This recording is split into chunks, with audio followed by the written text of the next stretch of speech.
Le Mac de l'après-midi. Le Mac de l'après-midi. Sud Radio. Mac de l'après-midi en direct du salon de l'immobilier. Nous sommes à Toulouse. On parle de la domotique avec David Obadia, la société Domotique Design, Clément Perras, Domo Center, Michel Diaz également avec le laboratoire d'analyse et d'architecture des systèmes. Et puis François-Xavier Jolan qu'on accueille, ingénieur domotique et multimédia qui a fondé la Fédération Française de Domotique, la FDD. Bonjour François-Xavier. Bonjour à tous. Merci d'être avec nous quelques minutes.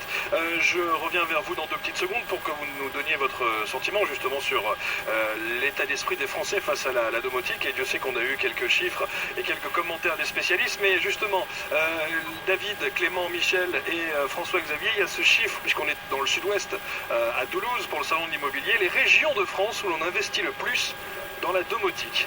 Attention les vélos.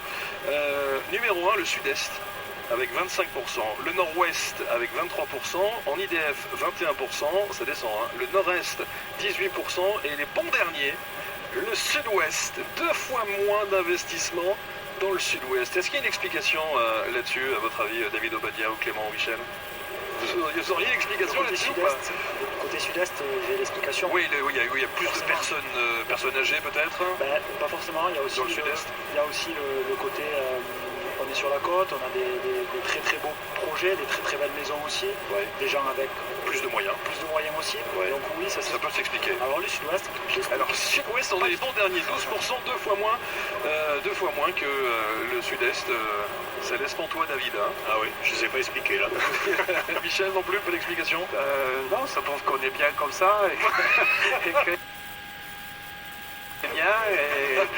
Il y a donc du travail encore. Hein. Il y a du travail, mais s'ils voient que ça se passe bien dans le sud-est, ils vont suivre rapidement. Bon, très bien. François-Xavier Jolan, vous auriez une explication, vous, le fondateur de la Fédération Française de Domotique? Je pense qu'on peut corréler ces chiffres-là avec nos membres. Quand je regarde la répartition des membres de la fédération, aujourd'hui on a 200 membres, et clairement on en a beaucoup moins également dans le sud-ouest. Donc j'imagine que c'est aussi le nombre de professionnels capables d'en parler, capables de vendre et capables de faire envie sur ces sujets-là. Alors je sais qu'on a des spécialistes, mais il n'y en a peut-être pas suffisamment dans cette région. On en revient encore au même problème, hein, l'information et puis l'apprentissage de cette thématique, la domotique. À quoi sert la Fédération Française de Domotique? Vous avez peut-être compris, là, avec toutes les discussions que vous avez eues cet après-midi, qu'on est sur un écosystème extrêmement large. C'est-à-dire qu'il y a plein de façons d'arriver à la domotique, il y a plein de sujets différents, il y a plein de filières qui sont concernées, il y a plein de professionnels, il y a plein de fonctions qu'on peut imaginer chez monsieur et madame tout le monde. Et nous, on constate que soit c'est les très gros fabricants qui prennent ça à leur compte, soit ça va être les opérateurs ou les assureurs, etc. Et ce qu'on a voulu faire à travers la fédération, c'est d'essayer de fédérer, de mettre tout le monde autour de la table pour que le message, notamment en direction du grand public, soit homogène, soit cohérent et que la spirale positive qu'on est en train de voir apparaître reste positive le plus longtemps possible et que les gens au final soient satisfaits. Donc nous on pense qu'il faut également encadrer, il faut essayer de fédérer et de structurer ces filières finalement. C'est l'essentiel, David Obadia, c'est une bonne démarche en tout cas? Ah oui, c'est clairement une bonne démarche. Plus il y a de professionnels aptes à proposer, à expliquer et à convaincre de l'utilité de la chose, et plus ça va se développer, bien entendu. Alors là aussi, je voudrais quand même qu'on vous donne la parole sur l'enseigne que vous représentez, justement Clément Perras, Domo Center. Qui vient vous voir? Eh bien écoutez, c'est un petit peu tout le monde. Alors nous on officie sur plusieurs domaines. Alors déjà notre métier, c'est vraiment de concevoir de façon transversale l'architecture domotique, audio et vidéo d'un projet. Alors on officie dans plusieurs domaines. Alors on le conçoit, mais on accompagne, on le programme et on le met en service. D'accord, voilà. C'est du clé en main. C'est du clé en main. On accompagne également donc, tous les professionnels avec qui on va être en rapport. Par exemple, le menuisier qui va s'occuper des volets roulants. Effectivement, il y a des références à avoir qui peuvent être pilotées ou non, donc on va être là en accompagnement. L'architecte, justement. Là aussi, Des sites d'information, les architectes viennent nous voir aujourd'hui en expliquant qu'ils ont des besoins, enfin des demandes. On leur et demande, justement, nous on vient, on leur tient la main entre guillemets et on les accompagne. Alors, faites-moi rêver, quel est le truc le plus dingue qu'on vous a demandé? Alors le truc le plus dingue, Moi, c'est ça qui me fait rêver, moi. Qu'il y a toujours des gens qui sont capables de mettre des...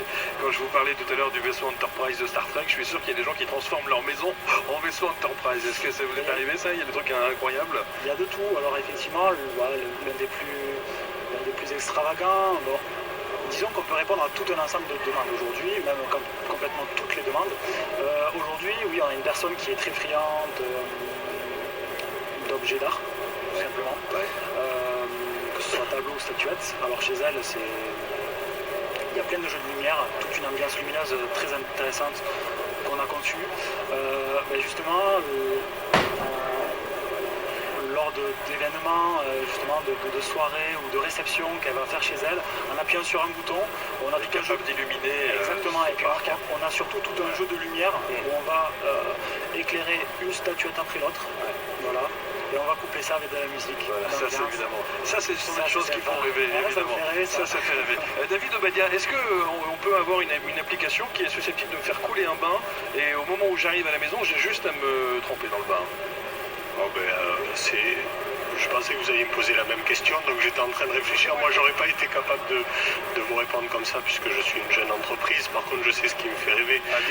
C'est justement que, arrivant chez moi avec mon smartphone, je me présente devant ma maison, elle sait que j'arrive et par exemple, elle me fait couler un bain. Ça, c'est voilà. ça. Et elle allume les lumières. Ça, c'est quelque chose qui pourrait, enfin, c'est ça ou autre chose, peu importe, mais que ma maison soit capable de dire, j'arrive et voilà ce que j'ai envie d'avoir quand je rentre chez moi. Michel Diaz, qu'est-ce qui vous ferait rêver? Je crois que chez nous, ce qui fait rêver, c'est d'avoir le robot qui fait tout, qui est sympa, qui est gentil, qui s'occupe quand on peut amener chez la grand-mère, qui la ramasse si elle tombe, etc. C'est quelque chose qu'on commence à voir au cinéma, mais qu'on est loin de savoir faire encore. Il y a encore de la marge. En tout cas, cette proximité va arriver bientôt. Elle sera faible au début, mais on est parti pour le faire et rapidement parce que ça évolue très très vite. François-Xavier, qu'est-ce qui vous ferait rêver? Un univers exceptionnel de domotique. Moi, je crois qu'on aura gagné quand on aura de la technologie qui ne se verra plus du tout, qui sera abordable, qui sera très très simple à utiliser. Et puis, je pense qu'il faut qu'on envisage cette maison un peu intelligente comme une maison sensible. En fait, on ne demande pas une maison d'être intelligente, on demande effectivement qu'elle soit capable d'anticiper, qu'elle soit capable, en fonction du membre de la famille qui arrive ou qui est dans une pièce, qu'elle s'adapte à ses habitudes, elle propose, elle suggère, et qu'on soit plus dans le pilotage. Aujourd'hui, la domotique, c'est je pilote mes volets, je pilote mon éclairage, et personne finalement n'a envie au quotidien de passer son temps à piloter les choses. Je pense que la maison, aujourd'hui, on a toutes les technologies pour qu'elle soit capable d'anticiper. Et là, on parle presque d'intelligence artificielle. Il faut qu'elle apprenne de nos habitudes, qu'elle apprenne de nos envies. Et je pense que effectivement, on n'en est pas loin. On n'en est pas loin. Merci infiniment à tous. David Obadia, Domotique Design, Clément Perras avec Domo Center, Michel Diaz également du CNRS et du LAS, et puis Rachid Elami tout à l'heure et François-Xavier Jolan avec La Maison Communicante. C'est un de ses livres sortis en 2009 aux éditions Erol et fondateur de la Fédération Française de Domotique. Merci à tous les trois. Faites-nous rêver. Travaillez les enfants, travaillez. Allez-y. On a besoin de vivre dans des univers exceptionnels et qui nous font complètement rêver. Merci.